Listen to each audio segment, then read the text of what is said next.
Odyssey Travel in Melbourne has weathered many challenges since it opened in 1997.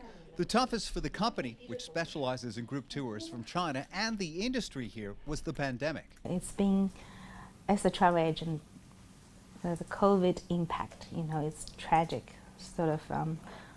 In this business, about, I think, 60% out of the business. They're not there anymore. In 2019, Australia was a popular destination for visitors from China who pumped more than $2 billion into the country's economy. It made up about 15% of Australia's inbound travel pre-pandemic, so critical to our industry, critical to Australia's economy.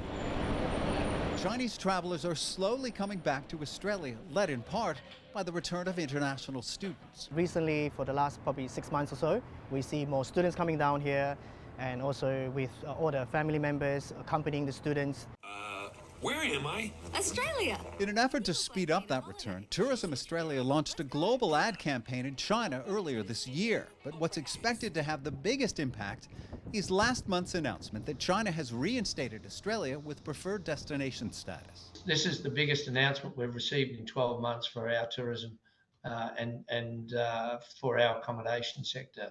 To have the approved destination status put back is just music to our ears. That status allows Chinese visitors to travel to Australia in guided groups, which is historically the most valuable part of the market. It's not just those leisure tours, business groups as well. Do you know what I mean? We've had some amazing incentive business come through from China as well. There's a concern that when group tours do return here to Australia, there are some parts of the industry that won't be ready to accommodate them. Okay. Odyssey Travel went from a staff of about 50 people pre-pandemic to just a handful of workers today. We've lost most of our staff, lost our coaches. We've sold our coaches, and when everyone's ready to come and we don't have capacity to cope with it, that's another, it's hard. Not all parts of the tourism industry here have been forced to cut back. The accommodation sector added about 20,000 new rooms in Melbourne and Sydney, banking on the return of international tourists led by Chinese visitors.